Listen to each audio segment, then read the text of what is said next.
What's going on, everyone? It's Jake here again. I thought I'd do a 4.5 year review. I did one a couple years ago of my camper in the shop, and it had a lot of good responses, so I thought I'd do one more on location. It's been a little while, so I'll show you what it looks like now, how it's worn, so to speak, and how it's still killing it. It's an awesome camper and I love it. So let's do a little run through over here. So I got the Kamix set up out here. You don't need poles for these. We absolutely love the Kamix. They're so easy to pull in and out, and you can leave it without the poles. The main reason I use the poles is at night I like to have my my lights hanging here so I can see what I'm cooking, and the Christmas lights, it adds a nice vibe without being too bright. You know, I don't love the bright lights. I like that mellow look. So if you come over, we got, of course, the hatch table.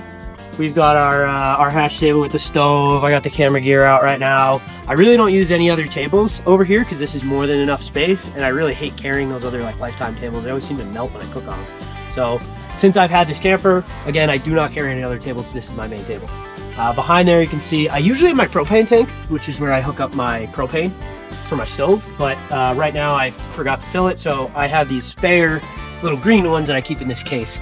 So this is kind of like my main fuel side here for extra propane and gas. Over here, this is a new feature that I added recently, and I'll show you the inside as well, but I added a little port door and this kind of hose setup, and I have full pressurized water that I can do, you know, a couple different settings. I can put out the fire with it. I can fill my water bottle with it. It's really, really convenient. Washing hands, washing dishes, it is 10 out of 10. Love that new function I have. So let's go around.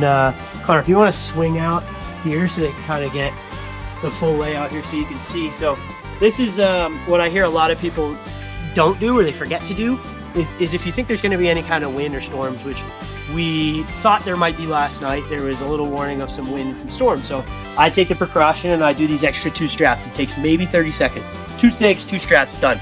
This thing is so taut. You can see how tight this tent is. No issues with wind. It's perfect. So come back around. Maybe let's do this other side here, Connor. I still have my diesel heater.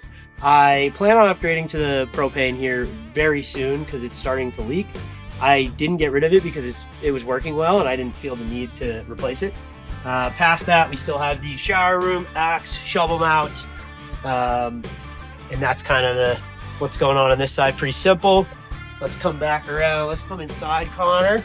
So we got, of course, like I said, it's all zipped down. It's real nice. It is a little breezy too, and you can't even tell. So just for video purposes, I'm gonna fold these 2 doors over. But Connor, if you want to get close here and just show them that there are 2 large windows here, very, very convenient, especially waking up in the woods here and having views. Let's open this up to get some more light in here, and then we'll bring Connor on in. This is also really a nice function for when we're loading things. So if I'm doing like a really big trip and I'm bringing paddleboards or kayaks or whatever other things, it's nice to be able to open the camper up quickly. I can do it in my garage, and I can just full on load whatever I need in, stack it, put the bed down, close it, and go on my trip. I don't have to crawl in the back because I have a 6-foot, so I have a longer truck bed here, so I have a lot of space. The other reason, which I mentioned the last time I did one of these videos, is I like having this extra space, specifically because I have a lot of friends and family that come out from out of state, and they want to sleep in here. So I still have plenty of room right here for a single mattress for one person to sleep on comfortably. And then I still have storage next to it, so I don't have to move too much around. I do plan on putting a bench here, but I don't think I'll do the full bench here just because of the easy access of having one person sleep there at a time.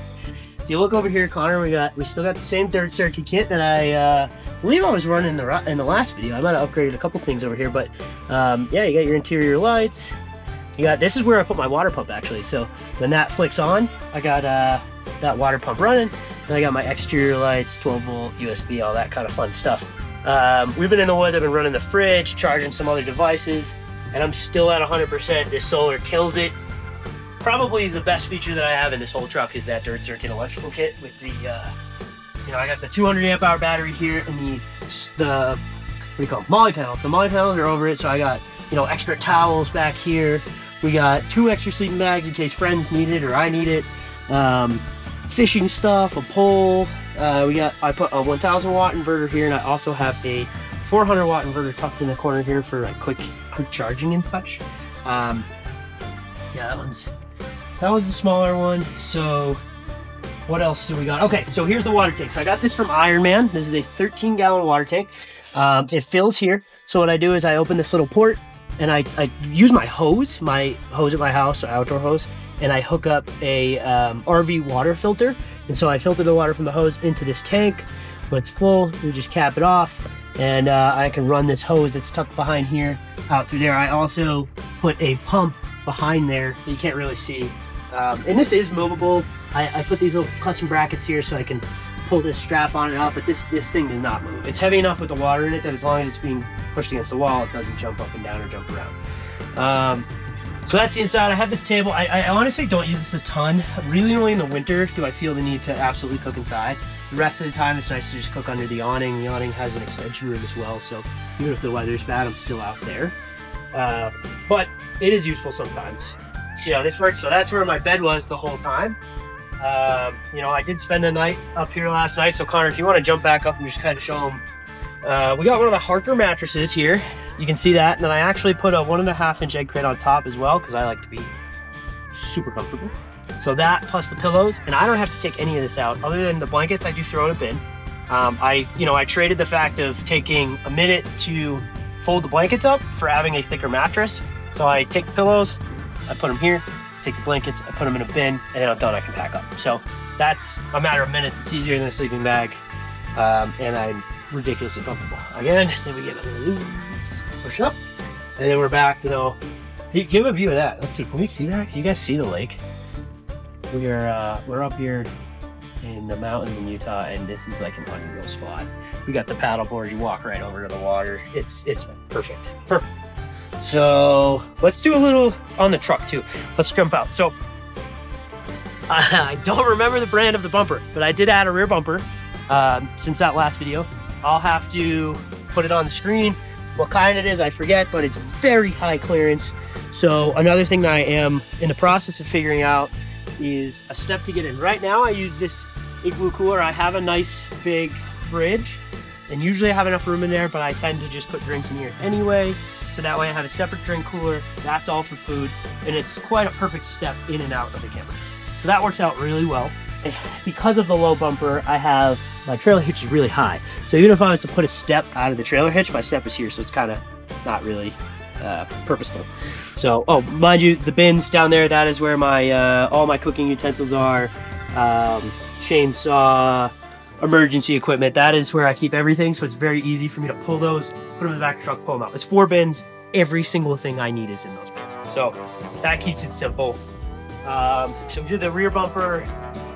Let's see. You saw the suspension last time. We got the Fox Dobson springs, the BP51s, SPC upper control arms.